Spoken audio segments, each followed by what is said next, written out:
Moins de cahiers, plus d'ordinateurs, le numérique est-il l'avenir de l'école? C'était le match de la semaine, c'est l'heure du débrief.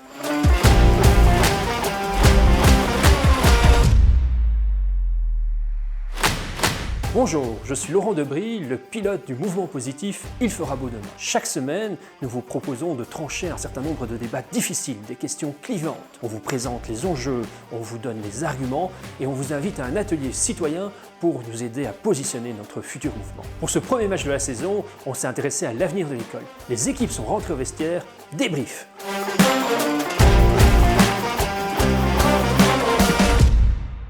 Le numérique est-il l'avenir de l'école? L'atelier citoyen de cette semaine a approfondi le débat. Plusieurs participants ont mis en avant une évidence. L'enseignement, ça restera toujours et avant tout un prof face à des élèves. C'est la qualité de la relation entre les élèves et le prof qui déterminera la qualité de l'enseignement. Un prof passionnant motivera toujours plus les élèves qu'un ordinateur. Ce n'est pas pour autant que les participants rejettent le numérique. Au contraire, l'espoir est qu'un peu de numérique permette d'avoir plus d'humains à côté, que les enseignants aient davantage de temps pour accompagner leurs élèves et pour adapter leur enseignement à leurs besoins. Davantage que le numérique, c'est d'ailleurs la personnalisation de l'enseignement qui suscite l'espoir. Les enfants sont différents, ils n'ont pas les mêmes capacités, ni les mêmes besoins. Si l'on veut leur permettre d'acquérir un même socle de compétences, mais aussi que chacun puisse développer tout son potentiel, il faut différencier l'enseignement. Si le numérique peut permettre de favoriser cette personnalisation de l'enseignement, il faut lui donner une place. Mais cela doit rester un outil, pas une fin en soi. Ce n'est pas non plus une solution miracle. En fait, ce que le numérique peut rendre possible, ce sont des moments ponctuels de travail autonome qui doivent s'inscrire dans un parcours pédagogique plus large. Différents usages du numérique sont possibles, mais pour prendre un exemple simple, pensons aux matières qui demandent des apprentissages répétitifs, comme le calcul, la grammaire en français, les compréhensions à l'audition pour l'apprentissage des langues. Le numérique permettrait de décharger l'enseignant des corrections. Un élève pourrait se voir proposer une vidéo explicative adaptée à ses erreurs, ou être invité à passer plus de temps sur sa grammaire néerlandaise que sur ses maths, ou l'inverse, en fonction des difficultés qu'il rencontre.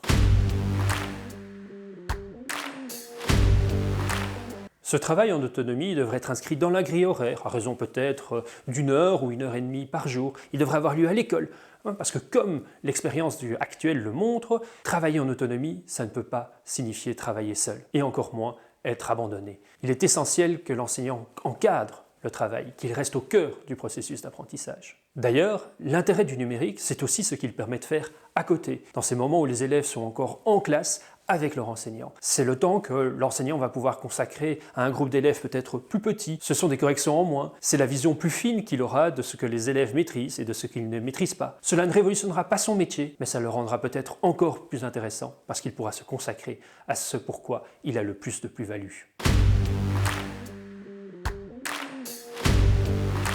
Encore faut-il que les enseignants soient formés à l'usage du numérique. Pour beaucoup de participants à l'atelier citoyen, c'est l'un des enjeux fondamentaux. D'autant plus qu'il ne suffit pas d'être formé à l'outil numérique. Il faut aussi comprendre la spécificité de l'enseignement numérique. Former les nouveaux enseignants prendra du temps, mais il faut surtout aussi former celles et ceux qui sont actuellement dans les écoles. Une piste serait de travailler au niveau des réseaux et de leurs conseillers pédagogiques, de leur demander de construire, eux, des parcours pédagogiques dans lesquels le numérique serait inclus. Les éditeurs scolaires sont déjà engagés dans cette voie. Ce seraient en quelque sorte les manuels du XXIe siècle. Les enseignants ne seraient pas obligés de les utiliser, mais ils pourraient le faire s'ils le souhaitent.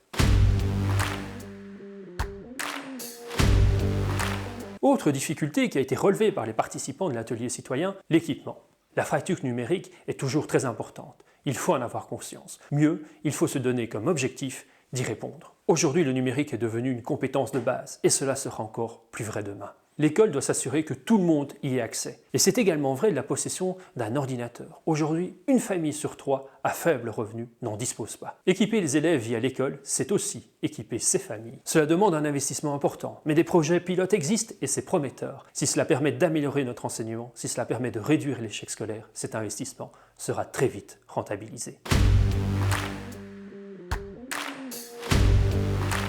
De nombreux participants partagent toutefois une inquiétude, le risque d'intrusion des acteurs privés dans le cadre scolaire. N'allons-nous pas vendre nos enfants à Google ou à Microsoft? Les grands acteurs privés ne risquent-ils pas d'être incontournables? Comment va-t-on assurer le contrôle des données? Est-il possible de privilégier des logiciels libres? C'est certainement un point d'intention important, et un contrôle public ou par une instance indépendante est indispensable. Les écoles ne doivent pas être laissées seules face à des fournisseurs privés. Mais peut-être est-ce un argument de plus pour organiser le recours au numérique à l'école. Parce que ne nous y trompons pas, le numérique, il est déjà dans le quotidien de nos enfants. Leur socialisation, leurs loisirs passent aujourd'hui déjà par le numérique dont ils maîtrisent parfois mal les codes. Sa place deviendra de plus en plus importante, qu'on le veuille ou non. La révolution numérique est en cours et elle n'épargnera pas l'école. Dès lors, n'est-il pas préférable d'accompagner la transition, de la préparer progressivement, plutôt que de la laisser faire et d'être emporté par elle?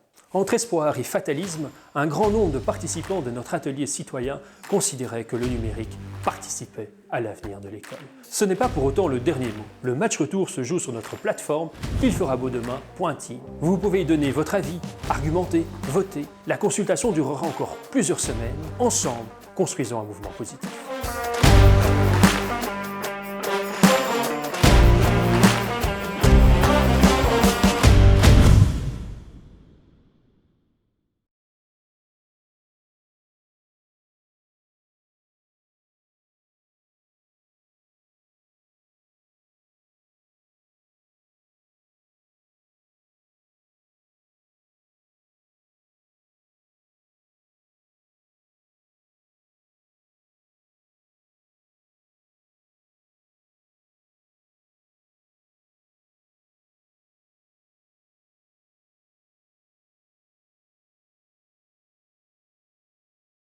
Depuis des semaines, vous voyez vos enfants suivre les cours devant leur ordinateur dans votre salon. Est-ce que c'est ça l'avenir de l'école? On en parle tout de suite.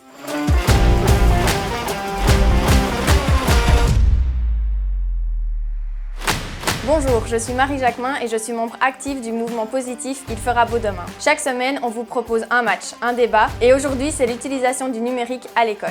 Est-ce que l'utilisation du numérique va permettre la personnalisation des apprentissages? On fait l'avant-match ensemble tout de suite.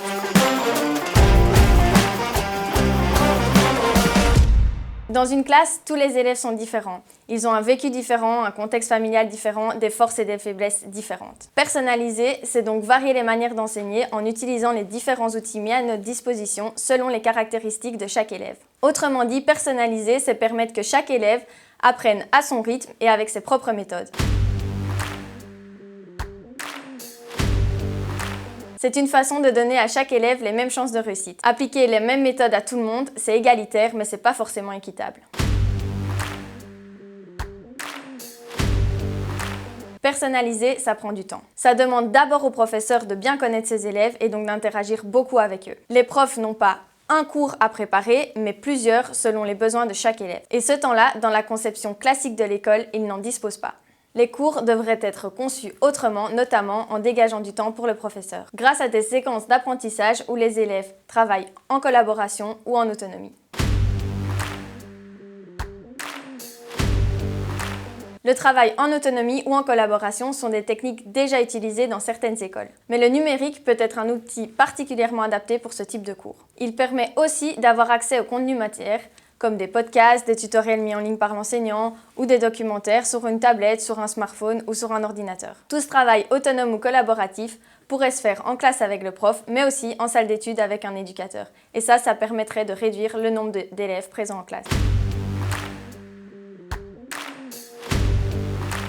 On a pu le voir ces derniers mois, la fracture numérique est toujours bel et bien présente chez nous. Beaucoup de ménages ne disposent que d'un ordinateur pour toute la famille et certains n'en ont même pas du tout. Toutes les écoles ne sont pas encore suffisamment équipées non plus. Et par ailleurs, les élèves et les enseignants sont-ils vraiment tous formés à l'utilisation de ces nouvelles technologies ? Et surtout, la crise que nous traversons actuellement nous rappelle l'importance du contact humain et du lien entre prof et élève, essentiel à la réussite de ceux-ci. Bref, le numérique est-il l'avenir de l'école? C'est le match de la semaine. Et puis bien sûr, c'est un match auquel vous pouvez participer. Rendez-vous sur notre plateforme ilferabeaudemain.team pour y apporter vos propres arguments. Le numérique à l'école, pour ou contre? Y a match, aidez-nous à trancher.